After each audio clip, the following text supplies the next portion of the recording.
Okay guys, let's take a look at the original floor plan first. The previous owner actually had reconfigured the layout. Okay, so they had also removed some walls and reconfigure the spaces. So when I took over, this is the layout of the floor plan. Okay, so this is the main entrance. So once you come in, okay, they make this into living and dining. Okay, so you can see that the dining area, there's a wall here, or a partition wall that doesn't allow light to pass through. Okay, so this space was a bit dark, and they also had a full height cabinet here, and they mounted the TV on the cabinet itself. So the sofa was here. You can see that the entire wall here has been blocked off from the windows, right? The windows are here, so there's no light passing through to the living and dining. What the previous owner did was to make this into a common bedroom. This used to be the master bedroom, so they converted into a common bedroom and used part of the living as a master bedroom. Okay, and then they carve out this small area into a study. This used to be another common bedroom. By doing that, they block out a lot of light coming through to the living and their dining. Okay, as you can see, there's a cabinet here, wall.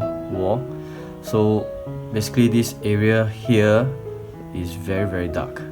Okay, so next at the kitchen side, they did not really do much changes to the kitchen area. Okay, the entrance to the kitchen is still a very small doorway.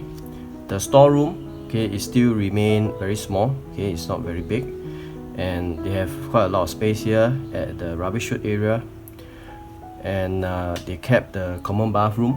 Okay, the entrance is still here.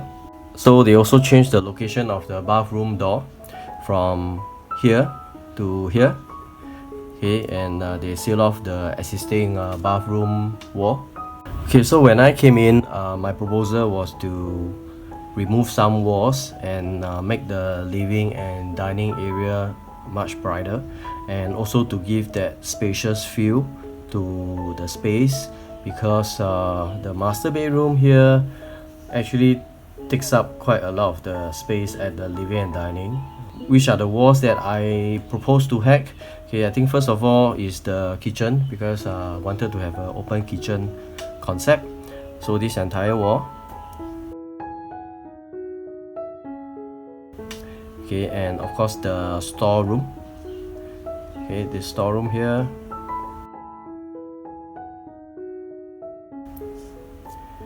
Right, because my proposal was to make the storeroom slightly bigger, alright, or to shift the storeroom nearer to the rubbish chute, and then create some pocket space for a sliding door. Okay, and of course this entire cabinet here was removed. Okay, the door, and then this partition wall.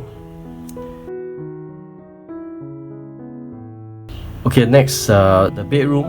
Okay, this is the common bedroom wall, because I wanted to have some built-in cabinet at this side here, so this wall had to go, and including here and the door. I converted this bedroom 2 into the master, and this bedroom 3 into a walk-in wardrobe. So of course this wall here dividing the 2 bedrooms has to go as well. Okay, and then this wall, because I propose to have the entrance to the walk-in wardrobe over here. Okay, the main entrance.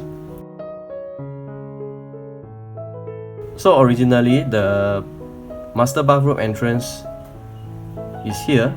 Okay, so I had to make a new door entrance at this wall here, because now the entrance to the walk-in wardrobe and the master is this wall here. Okay, so come in and then you can access the bathroom, and of course I had to seal up the door entrance to the master bathroom. So this part here, right, will be just covering up. And there's a wall here. I think it's the partition wall that I also remove here. Okay, so you can see that now this space here is already, you can access from here.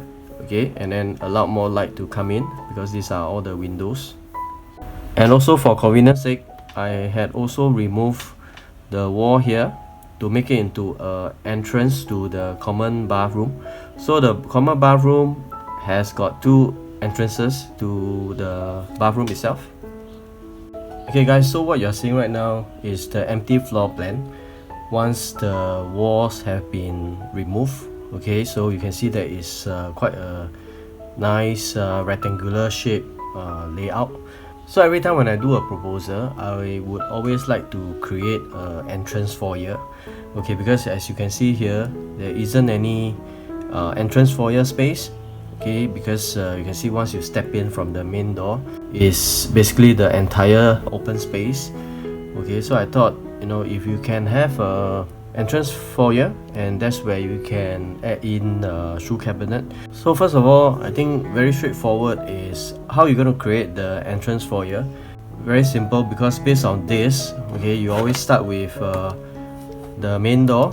Okay, and of course you got to make sure that you leave ample walking space from the main entrance. Okay, because you don't want the entrance to be too tight when you walk in. Okay, so minimum walking space should be about 1.1 meter.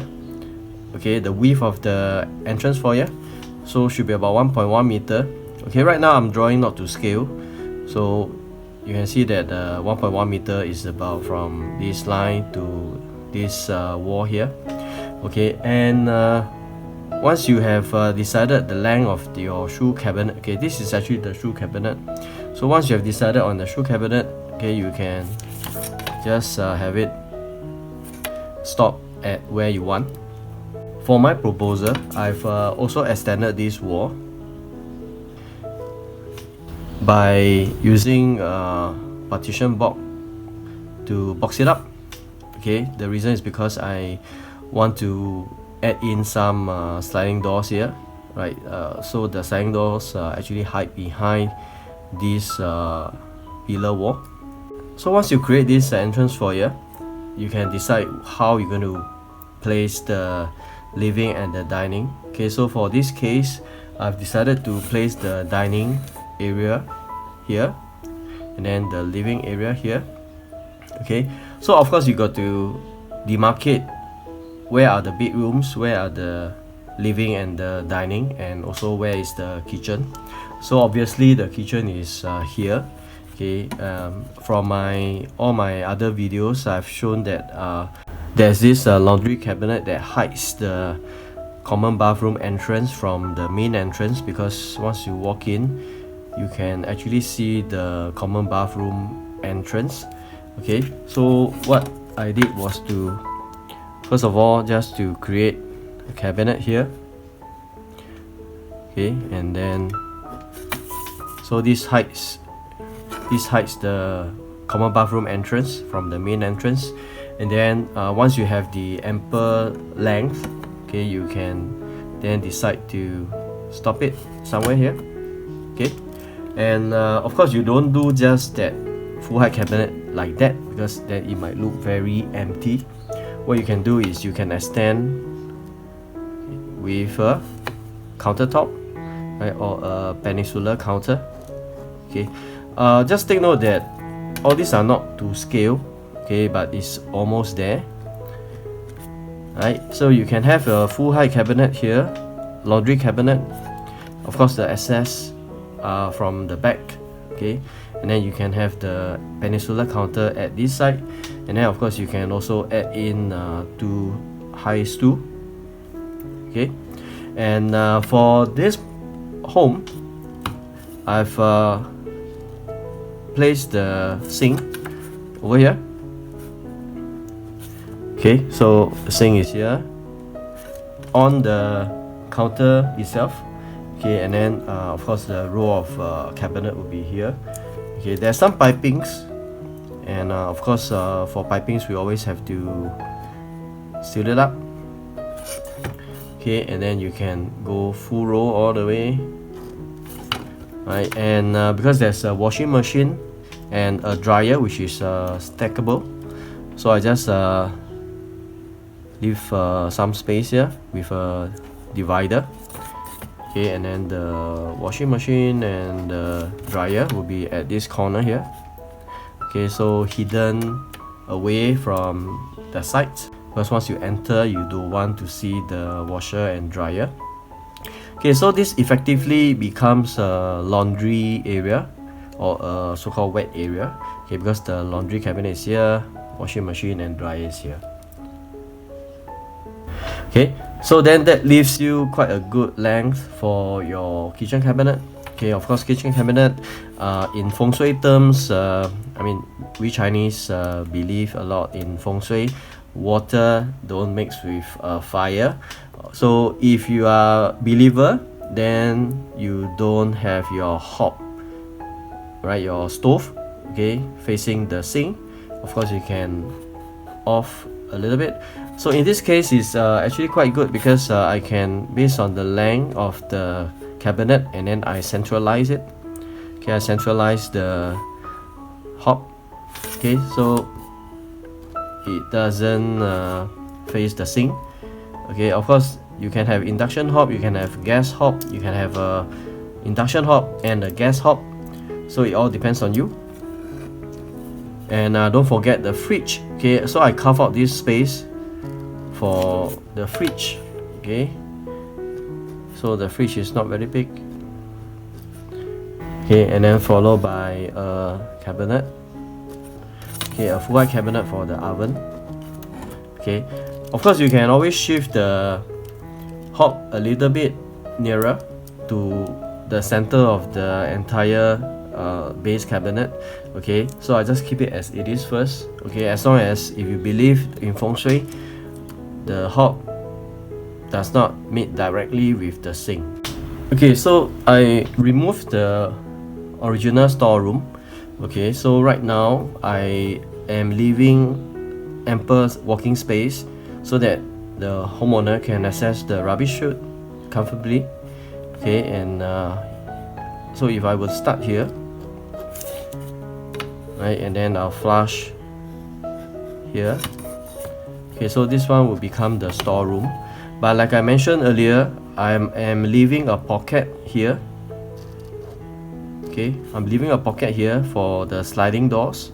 Okay, so there are 4 panel sliding doors. Okay, so these are the 4 panel that slides into this pocket when kept, and then when you pull out, right, this the first panel will rest on the laundry cabinet here. Okay, so once you have this, then it will be quite easy. You can make a door here. Okay, right, so this is part of the carpentry door.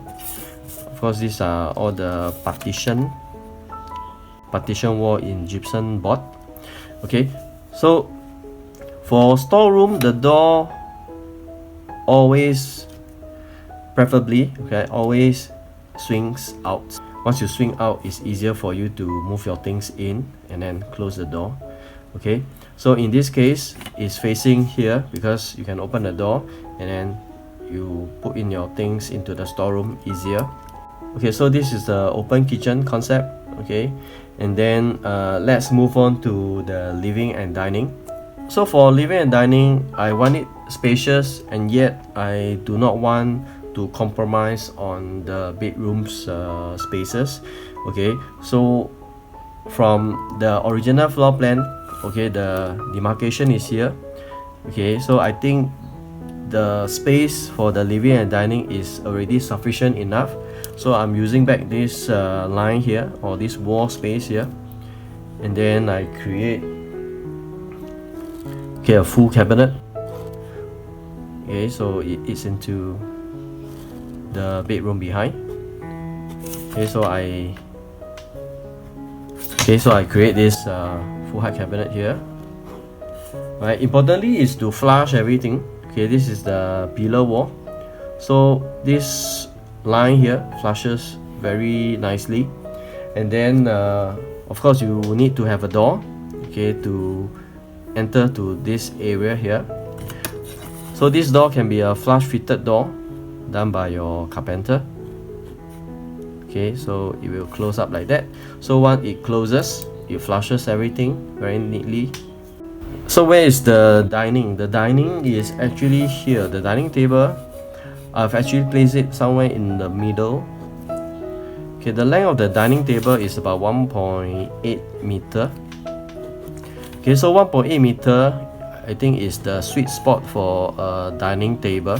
If your space is not really big, okay, and at the same time, right, if you want to have your dining table in the middle of the dining area, I think 1.8 to about 2 meter is the max. Of course, you can have 1.5 and then you can have the extendable table. If you do not have an extendable table, then I think 1.8 should be there about. Okay, so for this table, I actually want to have ample walking space around it. Okay, so of course you can have 2 or 3 chairs on each side, but in order to make it look more spacious, we decided to have just 4 chairs around the dining area. So the living will be here, right? So at the living, there is this beam running across. Okay, there's this very small tiny beam running across here. Okay, so in order to hide this beam, you really need to have a drop ceiling. So this drop ceiling will conceal this tiny beam here. Okay, so I had the drop ceiling, okay, from the end of the beam, okay, and then joins to here. Right, and then at the side here, I just curve a little bit. So this entire length would be cove lighting. Okay, so this is a cove light pelmet. It goes all the way and then here. Okay, so you can use the LED strip to brighten up the living area. So I've already demarcated the living from the dining just by using the false ceiling. Okay, so you can see that it's very clear that the living is here, dining is here.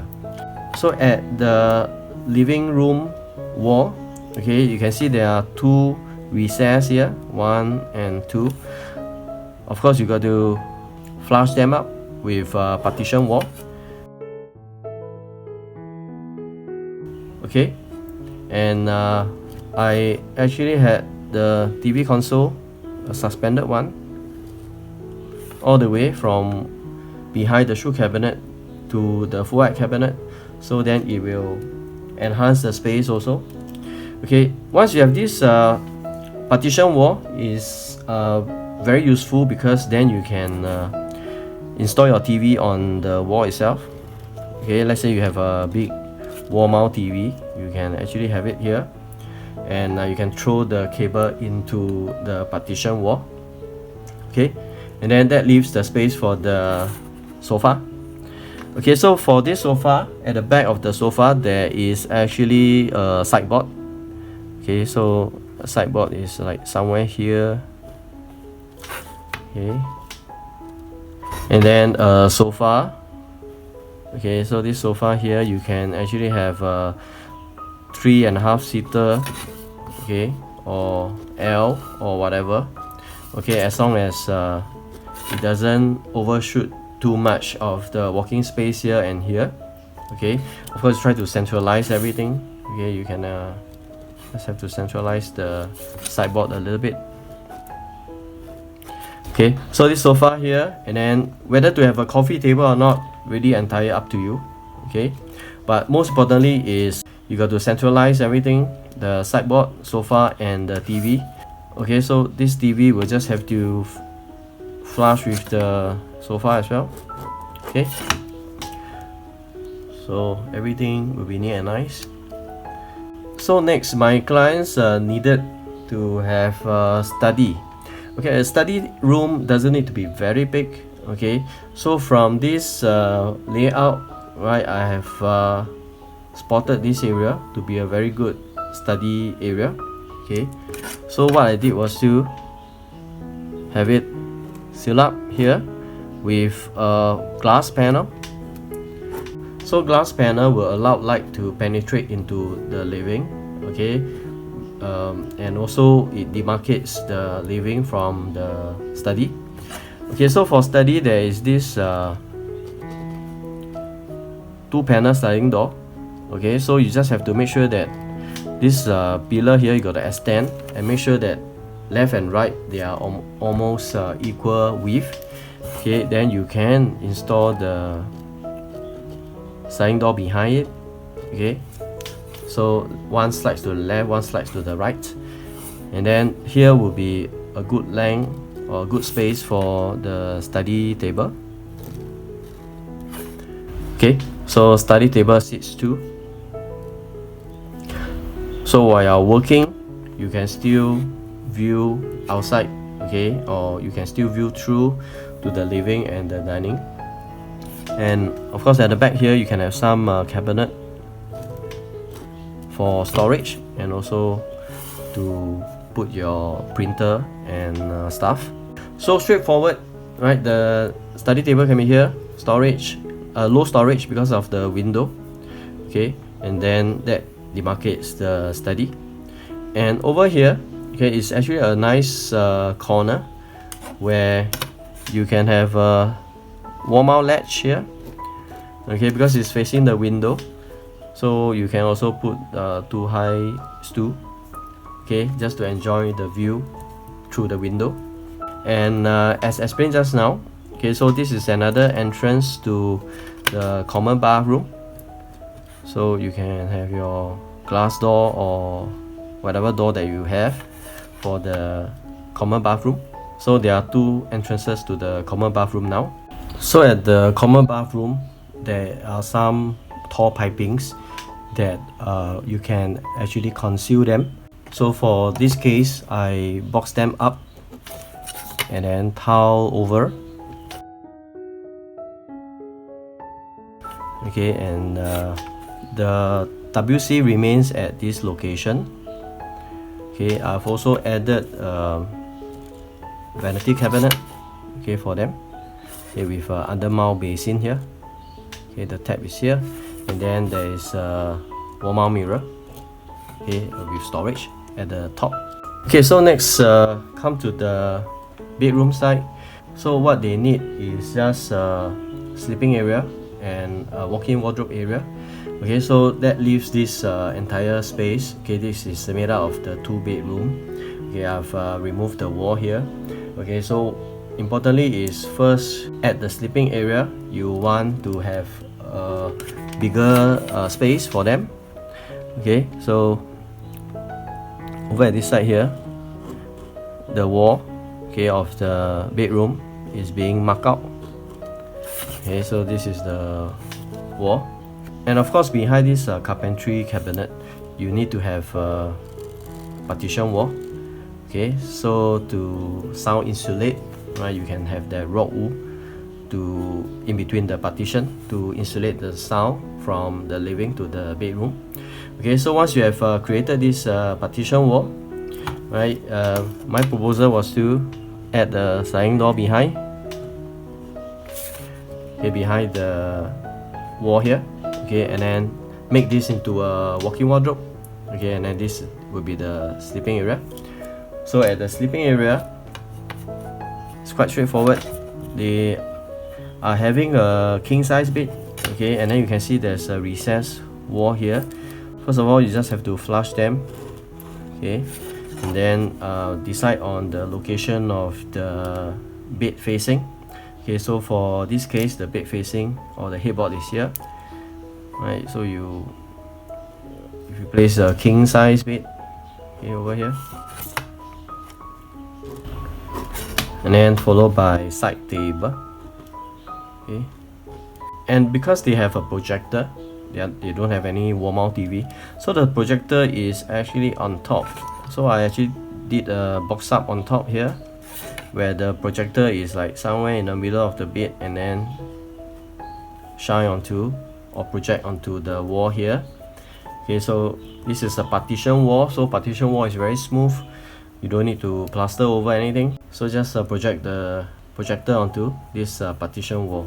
Okay, so at the walk-in wardrobe, I have added a L-shaped wardrobe here. Okay, so L-shaped wardrobe goes to about this length. Right, it's an L shape. Okay, and then over here there is a low cabinet. This walk-in wardrobe actually hides the sliding door outside of the bathroom. I also propose extra storage for them, so they can store their towels and shampoos and also use for storage. Okay, so this is a full height cabinet, right, with the door in front. Okay, so this one will become the entrance to the bathroom. The space of the master bathroom is really tight. Okay, and then at the same time the WC is actually here. Okay, so it's very tight, and to add in a vanity cabinet and also a shower, enclosed showers area, is quite challenging. So eventually I had that shower screen over here, and then in front of it there's a shampoo niche. Okay, so this is the shower mixer area. Okay, and then the door of the shower screen, or the glass door of the shower screen, has to swing out. Okay, because it has to swing out this way. Okay, because really there's no much space for the door to swing in. Okay, but importantly is you must leave ample space from the WC to the shower screen glass. Okay, because your legs are going to rest. Okay, the space in front, and so that leaves this small space for a vanity. So you really have to make sure that you get the correct size basin. Okay, the basin is here, the tap, and then followed by the mirror cabinet on top. So once you enter, straight is the basin, right at the corner will be the WC, and then at the right of the main entrance will be the shower screen.